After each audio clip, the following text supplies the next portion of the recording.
Pour aider la population à mieux vivre, surtout en cette période post-état d'urgence sanitaire, le ministre de la Recherche scientifique et Innovation technologique a organisé un atelier de 2 jours sur la mise en place d'une trousse de messages d'appui à la prévention et identification des groupes cibles, des moyens de communication et outils de diffusion. Cet atelier qui a réuni le pôle scientifique constitué des biologistes, pharmaciens, diététiciens, phytothérapeutes et autres scientifiques s'est clôturé et va communiquer à travers le ministère de la Recherche scientifique et Innovation technologique les messages clés de cette campagne de changement de comportement alimentaire. C'est en présence de ses collègues ministres que José Pandakabangu a ouvert ses travaux. La Covid est arrivée.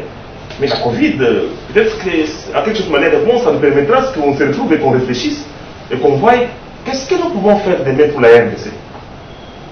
Donc voilà ce qui m'a poussé à appeler les mondes scientifiques autour de nous et qu'on réfléchisse avec le gouvernement comment il faut donner des solutions et interpréter les choses. Que cette campagne de sensibilisation sur les pratiques alimentaires et la contribution de la médecine traditionnelle et les plantes médicinales face à la Covid, on va pouvoir sensibiliser pendant 1 mois pour que nous puissions donner un message et convaincre. Présents à ces assises, quelques membres du gouvernement central qu'accompagnait le ministre de la Recherche scientifique ont partagé leur expérience de gestion se référant à leur secteur respectif pendant la crise sanitaire due au coronavirus. Quelques jours seulement après, toute la ville de Kinshasa paralysée. Gombe surtout. Or, Gombe, c'est la capitale économique, c'est la capitale du monde du travail de tout le pays. Donc, toutes les entreprises, tous les secteurs se réfèrent à Gombe pour travailler, pour fonctionner. Le secteur informel, n'en parlons même pas, paralysé complètement. Surtout les secteurs qu'on appelle les secteurs ORECA, donc hôtels, restaurants, cafés, tous ces secteurs étaient fermés à 100%. Nous avons perdu au moins 90% d'emplois. Au Congo, cette pandémie a mis à nu le système de santé de notre pays. Nous avions commencé, avec le petit moyen que nous avions, à préparer déjà la riposte. Nous avions placé des dispositifs qui devraient nous permettre de détecter les malades avec le peu de moyens que nous avions et avec ce qui s'est passé ailleurs. On pensait qu'une fois cette maladie ici au Congo, nous allons vivre l'hécatombe, n'est-ce pas? Tout simplement parce qu'on n'avait pas assez de moyens pour préparer la riposte. Le ministère a été affecté totalement parce qu'il y a beaucoup d'entreprises qui ont fermé. Et la Covid nous a montré effectivement que nous sommes très dépendants de l'extérieur. On a montré qu'il suffit d'arrêter et de fermer les frontières pour qu'on ne puisse plus bénéficier de quelque chose parce que les importations couvrent presque 80% de nos besoins. Voilà pourquoi au niveau du ministère, face à ces problèmes, avec l'accord du président de la République et du Premier ministre, nous avons mobilisé les fonds du Fonds de promotion de l'industrie pour financer les entreprises qui sont affectées par les effets Covid. Et là, on a mobilisé 10,7 millions de dollars pour devoir financer les entreprises de manière à avoir à manger à Kinshasa et à l'intérieur. On a réalisé des structures comme Coopétis qui sont allés ramasser des produits agricoles à l'intérieur des provinces, notamment dans le Congo central et dans l'espace Bandungu, pour approvisionner les marchés de Kinshasa. Sincèrement, pour moi, c'est la première fois que je vois le secteur de la recherche scientifique en train de bouger. Je lance le gouvernement. Je crois que nous trouvons tous les dossiers qui sont présentés par son Excellence, Monsieur le ministre de la Recherche scientifique. Aussi, la défense qu'il effectue pour ses corps de chercheurs. Je crois que ce n'est pas un secret parce que c'est chaque fois publié dans le compte rendu de nos réunions. Je crois que je suis très fier. Le secteur des ORECA, des hôtels, restaurants et cafés, était touché de plein cœur. Nous avons retrouvé dans le secteur de l'hôtellerie 96% des hôtels fermés. Les mesures édictées par le gouvernement n'avait pas fermé les hôtels. Mais du fait de la suspension du vol et du voyage dans les provinces, 96% d'hôtels avaient fermé. Et surtout qu'il faut rappeler, pour toute la République démocratique du Congo, nous avons environ 4700 hôtels et 3300 se retrouvent dans la ville-province de Kinshasa et plus de 3000 pratiquement dans la Gombe et ses environs. Dans le secteur du voyage, c'est 100% des activités des agences de voyage qui étaient frappées. Donc toutes les agences de voyage étaient fermées. Dans le secteur des sites touristiques, c'est pratiquement 94% d'activités des sites qui étaient touchés. Et les 6%, ça il faut que je le dise, je suis en face des scientifiques, c'est beaucoup plus un fonctionnement clandestin qui a été constaté dans ces secteurs. Et du côté du restaurant, c'est 96% des restaurants qui avaient fermé. Nous avons accompagné les opérateurs à travers la République en distribuant des kits de protection contre Covid, c'est-à-dire des gels hydroalcooliques, de masques, ainsi que de lave-mains.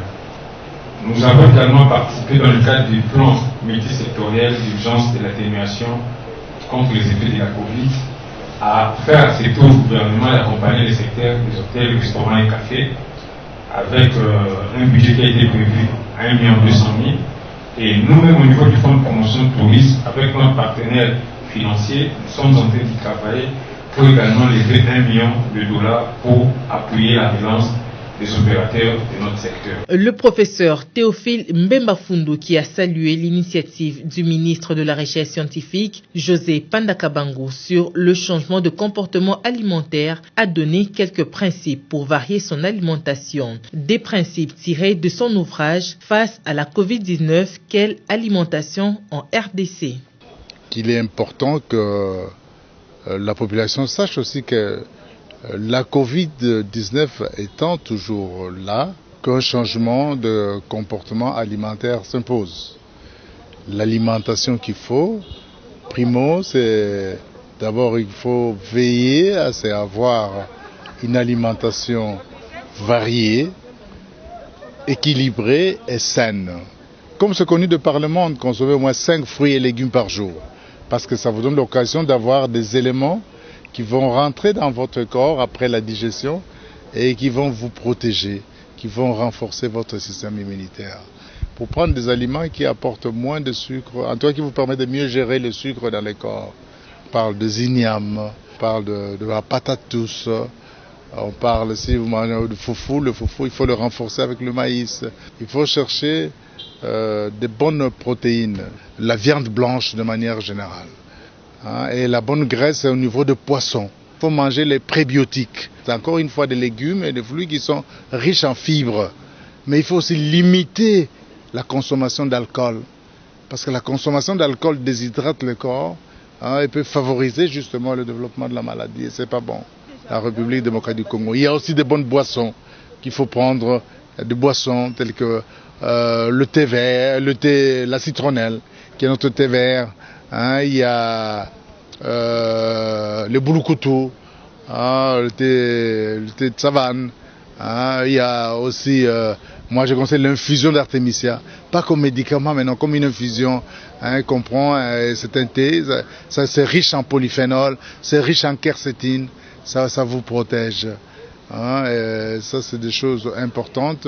Mais dans mon livre, je insiste aussi sur le fait que parmi tous ces aliments-là, il y a des aliments qui contiennent de polyphénol qui, s'ils se trouvent dans votre corps, vont vous protéger contre la Covid. C'est le curcuma, c'est l'ail, c'est l'oignon, c'est la maniguette, le mondongo, c'est l'aubergine, et on le trouve aussi dans certains légumes comme le pinard, etc. Ça vous aidera, ça aidera la population à mieux se soigner. D'autres scientifiques présents à ces travaux ont également apporté leur pierre à cet édifice. Maintenant, on va essayer de développer des axes spécifiques où il y a un intérêt scientifique innovant. Par exemple, rappeler à la communauté que les habitudes alimentaires peuvent aider à consolider l'immunité et qui est nécessaire pour se défendre face à l'épidémie de la Covid. En ce moment, les gens pensent même que l'épidémie est finie. On se rend compte qu'il y a un ralentissement dans l'observance des mesures barrières et donc nous allons maintenant revenir sur le plan scientifique avec des données beaucoup plus scientifiques pour essayer d'instruire davantage la communauté à comprendre que c'est une nouvelle épidémie qui a plusieurs facettes et qui a plusieurs données que la population doit savoir maîtriser. L'information stratégique étant essentielle, il est impérieux d'avoir une alimentation à même de renforcer le système immunitaire et des pratiques issues de la médecine traditionnelle et des plantes médicinales qui peuvent avoir un effet dans la lutte, a signifié le ministre José Pandakabangu dans son mot de clôture. Je tiens sincèrement à remercier les scientifiques et les chercheurs qui ont pu participer.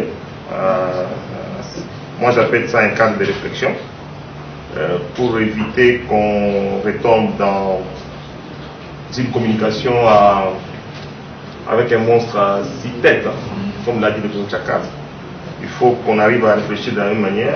La Covid est toujours là, ça prendra du temps, mais nous pouvons nous rattraper en faisant mieux, en cherchant ce qu'il faut faire de mieux qu'on a pu rater.